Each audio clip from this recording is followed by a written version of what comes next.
मेरी स्थिति ऐसी होती है जैसे एक बहुत बड़ी ऊंची बिल्डिंग है, उस बिल्डिंग के 8वें माले के ऊपर, 8वें छत के ऊपर मैं बैठा हुआ हूँ और उस छत पे से मुझे खूब दूर से दिख रहा है एक ट्रक जिसके ब्रेक फेल हो गए, वो जोर से चला आ रहा है और उसको यहाँ पहुँचने में अभी आधा घंटा लगेगा।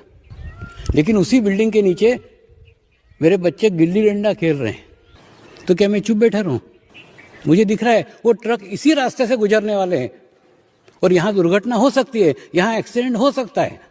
तो मैं गले फाड़ फाड़ के चिल्ला रहा हूँ, बार बार जता रहा हूँ, बार बार बता रहा हूँ, ये गिल्ली डंडा खेलना यहाँ बंद करो, वहाँ से ट्रक आ रहा है, दुर्घटना हो सकती है, एक्सीडेंट हो सकता है। ये क्यों बता रहा हूँ? आपको डराने के लिए कि आप गिल्ली डंडा खेलना बंद कर दो। मेरे को क्या करना, खेलो ना, लेकिन डराने के लिए नहीं। अगर डराने के लिए करता तो क्यों बताता? और मेरी इच्छा रहती कि दुर्घटना होने दो तो होने देता, चुपचाप बैठ रहता, देखता मैं भी। लेकिन मेरी इच्छा है कि दुर्घटना नहीं हो, वो आपको उससे बचाने के लिए बार बार चेता रहा हूँ, बार बार बता रहा हूँ। लेकिन उस चिल्लाने का, उस कहने का आपके ऊपर कुछ भी फर्क नहीं पड़ता। और वो ट्रक आता है, दुर्घटना होती है, वो दुर्घटना मुझे देखना पड़ती है और मैं मन महसूस कर रह जाता हूँ, इतने दिन से कह रहा था, इतनी बार बता रहा था, सालों से बता रहा था, फिर भी नहीं सुना।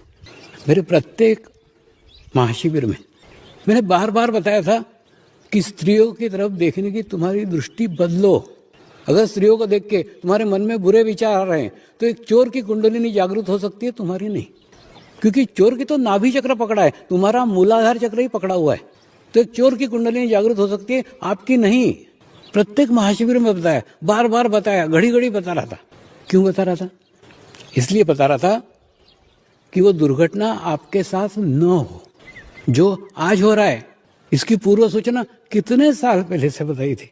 इस समय पुरुष जाति के ऊपर बुरी आत्माओं का हमला हो रहा है, सामूहिकता में हमला। आप 15 साल के हो, आप 85 साल के हो, कुछ फर्क नहीं पड़ता। उन बुरी आत्माओं को सामूहिक हमला करने के लिए सिर्फ 2 ही बातें आपके अंदर चाहिए। एक तो आप पुरुष होना चाहिए, दूसरा आपके अंदर गंदे विचार होना चाहिए। अगर 2 आपके अंदर है तो आपकी उम्र कुछ भी हो, 15 साल हो, 85 साल हो, कुछ फर्क नहीं पड़ता, आप उनके माध्यम बन ही जाओगे।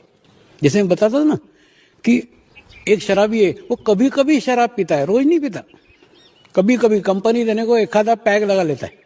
ऐसे ही एक आधा पैग लगाने वाले को ये मृत आत्माएं माध्यम बनाती है और उसके बाद में जाके उसके अंदर बैठ जाती है और उससे तृप्ति कराना चालू कर देती है। फिर वो कभी कभी शराब पीने वाला शराबी परमानेंट शराबी रहता है। और जो व्यक्ति